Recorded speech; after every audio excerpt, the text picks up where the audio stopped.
Good morning, good evening, and good night. Welcome to another Raising Excellence podcast. Today we're just doing a face reading with Ludger. I just have to change one thing here. Boom, boom. Face reading with Ludger. So, Ludger, do you know what face reading is? Do you have any idea? Have you seen the other ones, or are you just I watched trusting me? one video.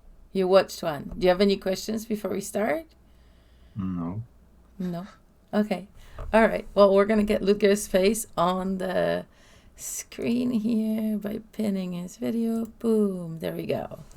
All right. Well, it's a pleasure to do a face reading for you. Thank you very much for trusting me with your beautiful face. Can you lean forward a little bit? I just want to see your hairline. Okay. It's a little bit rebellious, you would think.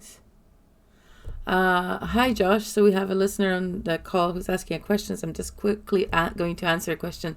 I'm not reading the expressions. What face reading is, just really quickly, is you don't have to lean forward anymore, Ludger. Just relax for a moment.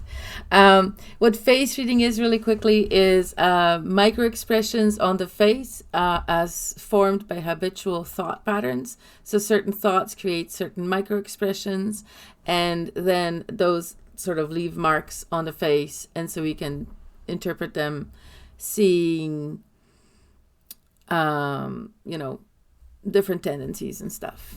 So I think I might have explained this better in a video with Lisa. So if you want to look at the beginning, few minutes afterwards with Lisa, there's probably a better explanation. But now I'm going to go back to Ludger here.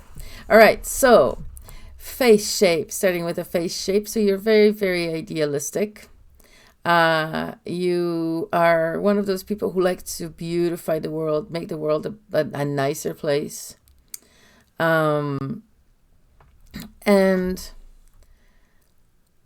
And you can be stubborn also. A little bit. Stubborn? What did you say? Can you check something for me? If you grab your thumb and you push it back, how does that? Can you show me what happens?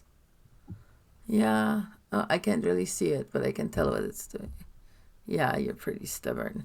Stubborn means uparte in Polish. Stubborn is where you're very strong, you hold on to your idea, so you want something and you're going to get it no matter what. Even if things don't work out, you're like, okay, I'll just try a different way. Like forcefully holding on to your plans. Does that make sense? Stubborn. I understand. I just thought about it's true or not. You can think about it. Yeah. So I mean, it depends how maybe you can look at the translation into German after what stubborn. Yes, I understand stubborn, yes. Yeah. So yeah, definitely, but not too stubborn. You still have a lot of flexibility. So you're not rigid. You're just determined. Maybe can I see your profile sideways? Oh, interesting. Can you touch the tip of your nose for me? Okay. And can you move it? Yeah, it's soft, nice and soft. There we go. So, okay, so it's interesting because your face is giving me all sorts of so you're maybe it's set in your ways, not so much stubborn. I'm not sure because the determination is not really there. So even though you can be strong, you're not that gung-ho to force to going things. Your chin is quite a bit back. And so your chin is determination. You know, the people that are really forced, like really, really forward, usually their chin is very much ahead of their nose. Whereas your nose, even though it's not a very forceful nose, so that means you don't stick your nose in other people's business, which is nice. It's not a forceful nose. It's a nice nose. When you communicate, so what your nose, okay, I'll tell you about your nose just for a second. What your nose is telling me is that when you speak from the heart. You communicate openly and with practically. And you're not too mean. You're not harsh when you speak to other people. Your words are softened, And so you take care to soften your words when you speak to other people. And that I can also see that in your throat, that, sometimes you're so careful about saying things to other people that you don't say them at all. You swallow the words, and you don't say them because you don't really want to hurt anybody or make anybody feel uncomfortable or bad or anything like that. So that's what I see from your throat and from your nose.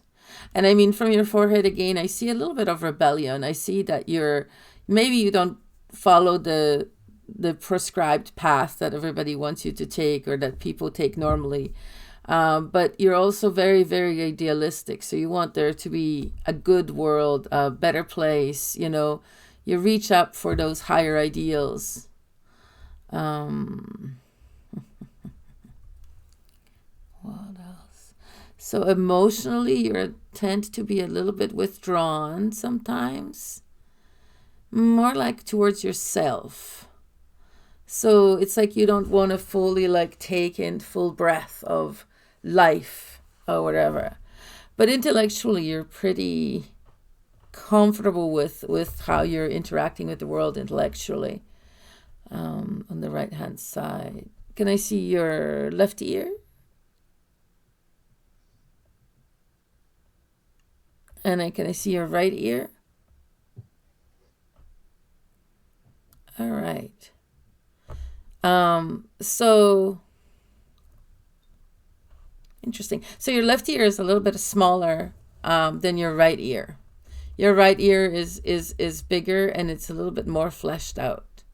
So your right ear tells me about the relationship you have with your father, and your left ear tells me about your relationship with your mother or female role models in your life. So it's almost like you're a little bit more dominated by the women in your life, or by your mother, maybe. Maybe you don't want to listen to her. Maybe you didn't want to listen to her when you were a kid, something like that. Because it just shows that, whereas just judging by your ears, I would say maybe your male role models were very supportive when you were a child. And I'm not saying that your mother wasn't supportive, but maybe she had more expectations of you, and you felt it was too much or something as a child. Not necessarily in reality. It's just how you feel about it at the time, right? And that's why your left ear would be a little bit smaller, because there's that rebellion, no, I don't want to listen to you kind of thing. And so that often happens. Or I don't want to listen to this. And that's often happens when the one ear is a little smaller. What else can I tell you? What's your most prominent feature? See, I would be your forehead, I guess. Very I know that about you anyway, but you like to think, you like to mull ideas over. You don't always go, you have many ideas, but you don't always fulfill all your ideas. There are many ideas that are still sort of rattling around in your brain. You're like, oh, I should do this or I should do that, but you don't necessarily go for it. But I also know that you go for a number of your ideas. You try out things and so it's both. You're putting things into actions, and some things you're holding back and you're just mulling them over. A lot of thinking going on in your brain. A lot of energy moving. What else? You're pretty sensitive to the people around you, to their needs, and you're very helpful. You don't want people to suffer, or you don't want people to be uncomfortable, and so you'll help them out. If somebody says, oh, I need this or that, you're usually going to be there for everybody.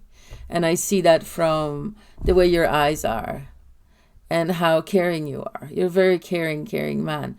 And your cheeks, I see a balancing between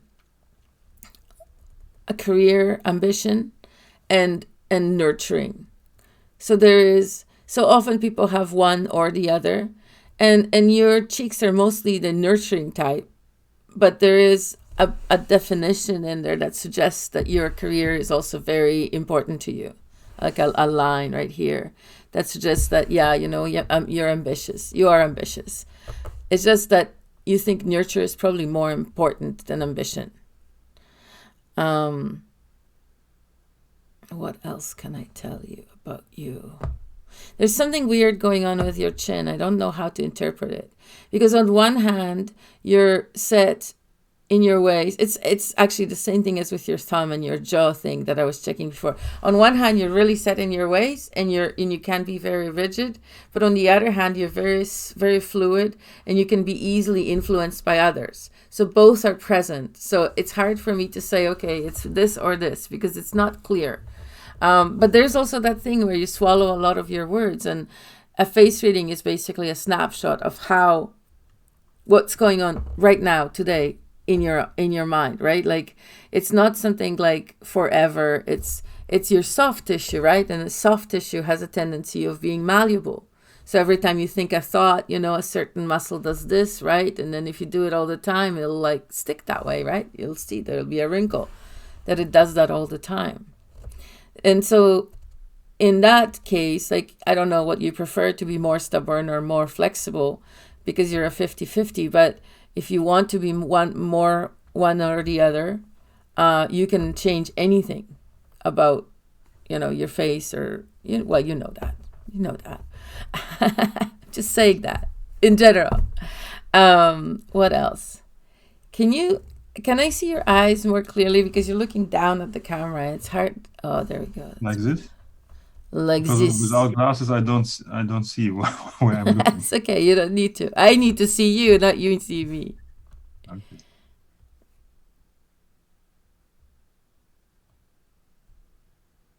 Yeah, it's almost like your inner female is much more critical of you than your inner male. There's a bit of an imbalance between the inner male and the inner female. Now, let me tell you something about the inner male and the inner female. So these are like, okay, so when you were a child, you had parents, and they were your external parents, and they were the people that raised you. The problem with those people is that they don't have your morals, your values, your attitudes, your abilities, your intelligence, none of that. They're not you, they're somebody else. And because of that, sometimes their parenting skills or methods or how they try to be a parent may not always be perfect for you or for me or for anybody, really anybody. But then when you turn 20 or so, the parenting roles switch. So they're no longer really, they can still act like they're your parents and responsible for you, and they can micromanage your life. But in reality, by the time you're 20, you're an adult, right? So the responsibility for parenting you goes to you. And so your inner male and your inner female become essentially your parents, right? So inside you have the feminine Ludger, right? Your feminine side, and you have the masculine Ludger, your masculine side. And those are the people that now and for the rest of your life, your natural life, are responsible for your well-being and raising you and making sure you have enough food in your belly and all that stuff. And you have enough play and you have enough study, you know what I mean? So that whatever ideal upbringing is yours to have for you. So that's why when I see a little bit of confusion, especially that swallowing words bit thing in your face, I'm thinking, you know what? You don't have to be mean. You can express yourself. But if you hold back your expression too much, it may not be healthy for you. So just consider that. And sometimes we're in situations where we have to hold back our words. Your lips tell me that it's easier for you to speak about intellectual things than emotions. When it comes to feelings and emotions, you're a little bit more tight-lipped. That's a face reading term. Yeah. And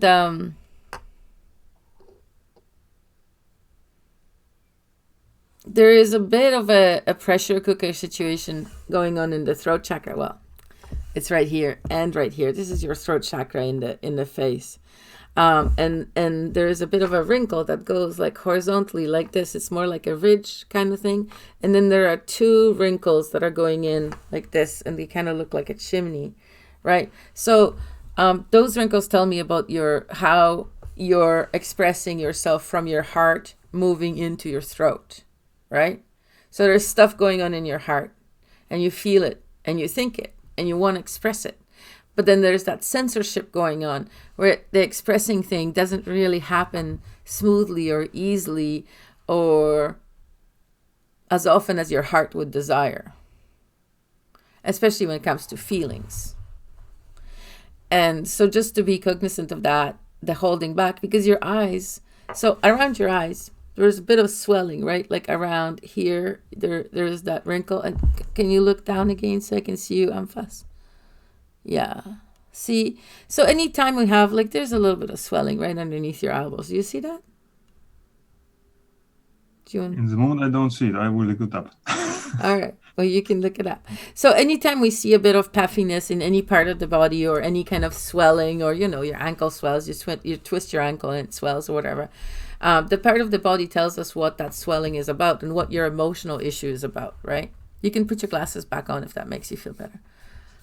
I can see that look. You're like, I can't focus anymore. What was I talking about? Communication between the heart and the thing. So the heart chakra is the center balance of your body, right? So there are, 7 chakras, 3 above, 3 below. And so as the balance of all the feelings and emotions and ideas that go through your body, it is the core of your self-expression, right? Of who you really are. It's your heart chakra. And when your body wants to send out a message from your heart chakra through your expression, so when we express ourselves, we can express ourselves through words or we can express ourselves through actions. That's why the throat chakra governs the shoulders.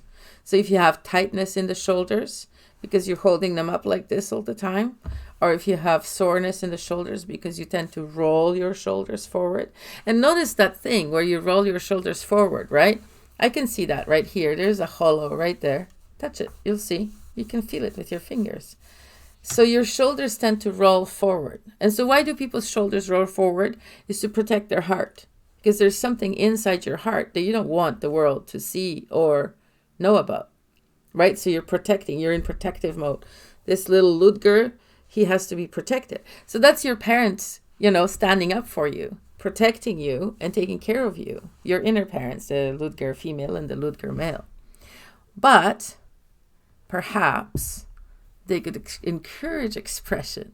Now, I think that perhaps your expression issues may be that you're afraid to hurt people's feelings because you're really sensitive to hurting people's feelings. You really don't want to do that. It's like a thing for you. Like, I'm much more comfortable hurting people's feelings. I have a sharp edge right here in the middle. It's soft. I'm usually nice, but there's like a sharp little, like a hard little thing there, right?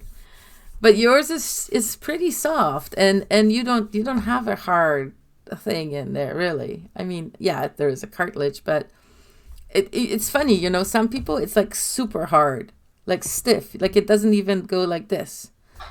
Anyway, so when your heart wants to express things, you put a lid on it. And you can tell that in your throat through those wrinkles and extra little folds here, right? Because you might say, oh, it's just my age. But people don't age the same way. Everybody ages differently. And so psychosomatic therapy perceives or suggests or analyzes or concludes that the way that you age is an evidence of how you're treating your body, how your emotional well-being is, how your physical well-being is, how your spiritual well-being, like everything is connected, right, together. And so Ludgera and Ludger, both of them perhaps could take another look at how they're parenting you. And if that heart expression could possibly be expressed in a way that doesn't mess with other people. Because your priorities need to be respected, but at the same time, your priorities need to be respected. Your priority being not hurting other people's feelings or not expressing things that are irrelevant to them or whatever. You don't want to, but your other priority is for your heart to be really, really expressed, right? And I think that if you were to be released, that the emotional blockages that hold your heart in check, your most prominent feature would be your eyes, because you have gorgeous, gorgeous, compassionate eyes. And the only thing that's hiding them, well, if you think about it, your eyes are heart chakra, and so is your heart. So when you're rolling your shoulders forward, protecting the heart, you're rolling your eyelids up with the swelling, hiding your eyeballs. It's the same thing that repeats in the other part, in different parts of the body, but it's the same chakras that are affected. And it has the same effect with the lid right here, there being that little fold. You'll see it in the video. And that fold is like a stopper from, no, I can't say that. Not like that. Maybe later. Maybe not now. Maybe I'll say it differently. Maybe I'll find a better way of saying it. Right? So, and then there is the little two lines, which also tell me that maybe sometimes you stop yourself too much and then you overexpress. Because the two lines are very like, whoosh, right? So, I'm not sure about that one. That could be it. Because a lot of the time when there are two, especially they're parallel like yours, right? That has to do with like communication shooting out, right? And this being your throat chakra, or governed by your throat chakra. What else can I see? There's a lot of sadness going on around the lips. But that may be just like an old habit. So people hold a lot of tension around this area in their body. And it can affect a lot of, like, the tension in there can affect a lot of the different communication things, right? Because, sensual communication and expression and stuff. And you can defend yourself. Like if somebody comes up to you and says, da, da, da, da, da, da, you're capable of talking back to them, right? You may be polite about it, you may be kind about it, but you're not scared. But the more creative expression, the more personal expression is a little bit more, look at what you're doing. Back up when you rewatch this. Because as soon as I said your creative expression is blocked, you went, and you squeezed your upper lip until it was almost invisible. I'm like, oh, okay, yeah, it's not blocked, not at all. You're right. Well, and it's funny because as soon as I start talking about lips when I'm doing a face reading, people start doing their habitual patterns in their lips, right? So for you, it's like putting down these things here and then putting this. But see. So these are like sad. You were sad. You had sad experiences. You had some sad feelings, right? So you have these little lines here. I have them too. But we don't need to stay with our sadness. Like sadness comes and sadness goes. And maybe this is a message for me actually. That there comes a time when we need to release our sadness, right? And so there are different ways of, anything that happens in our body or in our psyche or whatever can be addressed on the physical, spiritual, mental, emotional, whatever level, right? There are all these things. So when it comes to physical and lips, there are these, and I can bet you that you have tension right there. So if you grab your upper lip like this and you squeeze it between your fingers, there are probably little muscles. There are little tiny vertical muscles. And if you squeeze it, you'll see that you have a lot of tension in those little tiny vertical muscles. It probably hurts a little bit, like little Well, no, not grab properly. Grab some flesh, not just skin. There's no muscles inside your skin. They're like right there. So they go like this. They're little tiny muscles in underneath, yeah. And then right here, you would have a little bit of tension too. It's kind of harder to grab, but you can just make sure you grab enough flesh so you're actually grabbing the muscle, not just the exoderm, right? Yes. I said exoderm because I thought it would be like German too. I suppose. Right? Oh, like I have a lot of tension in my chin. I guess my determination has been taxed lately. But yeah, so any of those muscles, when you find them and you find that there's a little bit of tension, right, you can release it. And it really does change your mouth, because like I had a lot more wrinkles around my mouth 10 years ago than I do now. And it's just releasing that tension, not just physically releasing it, also doing the mental exercises. Like for me, Big thing was I didn't do any art, and I'm an artist, and so I had a lot of this going on, a little angry kind of hardness. Not yours is not angry. Yours is just like held back. Mine was just like, and I started painting more. I painted a bunch of paintings, and this all released. My lips went back to its normal size, because everybody's lips are the same size, right? Everybody's lips are just their lips. But the more stress or the more criticism or the more whatever people have, the smaller the lips become, the more they closing. Right? So I can have big lips, or I can have tiny lips. My lips are still the same size. It's the tension around the lips that makes them smaller. And your lips are nice medium size, except for that the emotional or the feeling side of the upper lip, which has a tremendous amount of tension right there. Touch it, so I know you know what I'm talking. Other side. Yeah, right there. That's your most tension around your lip. So just find those little things. And the other things that you can do, there is a bit of tension around your eyes. So with the eyes, you can just grab your skin like this, and you can find those tiny muscles and just a little squeeze. You don't have to like pull and yank, but just a little. And you can find a lot of little tension spots right there. All those give some wrinkles and make you stuck. See, like I said, it goes together, right? So if you have this wrinkle, have you ever heard that thing about you cannot be depressed if your shoulders are backed? Have you heard that? People say that? Because when a person is depressed, they're like this, right? And I remember a cartoon of Charlie Brown. He's going like this. Yeah, but Lucy's saying it. Why don't you?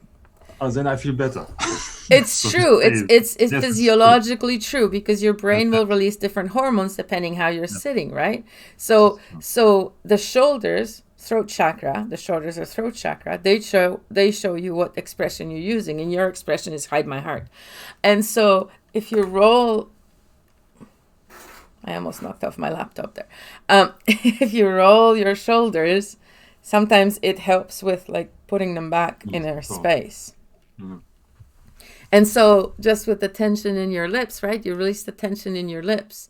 Maybe you'll write another poem, and that together will release the tension. Not just the na-na-na-na, and not just the poem, but bringing it together.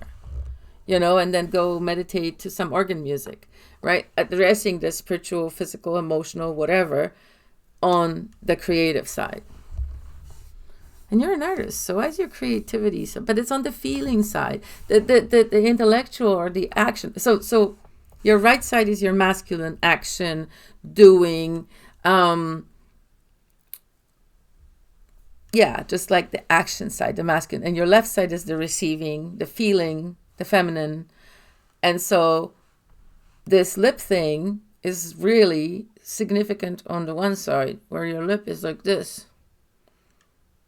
Yeah, on the left side, yeah. It's like this. So like from here to here, half the lip is pretty much invisible. So what I want to know, and I don't want to know that, what I want you to know is what feelings or what is it that you're not actually sharing with the world or expressing with the world or allowing yourself to talk about or allowing yourself to do, that's making half of your feeling lip disappear. Because the other side is much more balanced. And knowing that your lips are the same size on both sides, and the only thing that makes this side different is the muscle tension.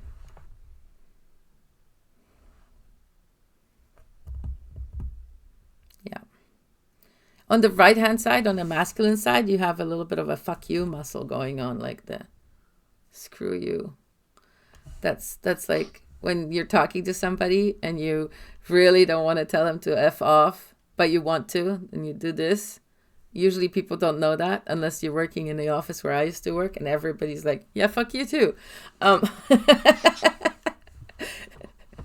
don't want to be talking to the accountant who knows psychosomatic therapy and goes, yeah, what are you saying?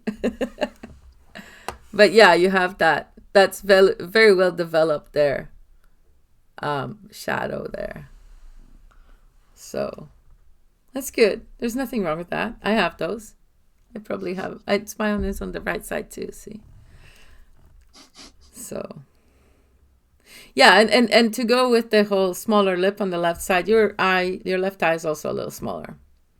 So that expression again, the heart chakra is a little bit more covered up.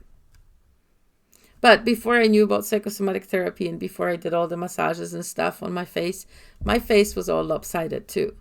So it's not that your face is lopsided. I didn't mean it like that. So the fat back up.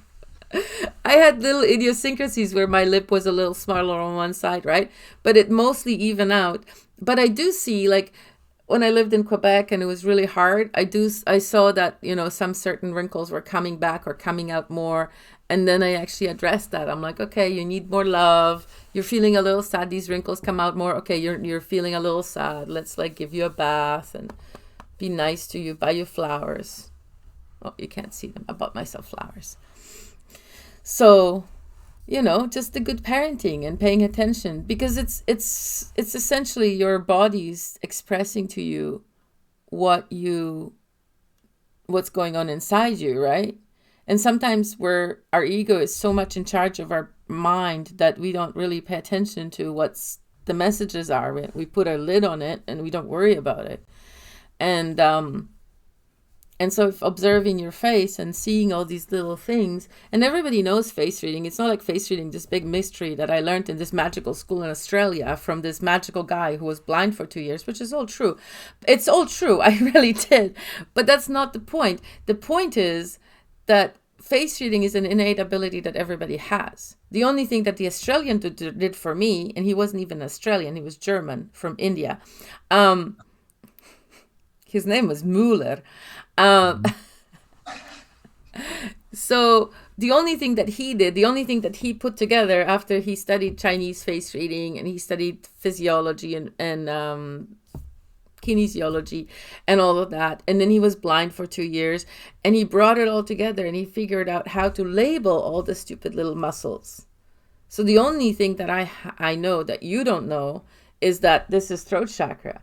But if I did this, you would know what that means without me telling you that this has to do with my talking to you. Right? Like, I'm not going to listen to this. Right? Like, you don't have to know the labels in order to have the feeling of what's going on in my face. Do you have any questions?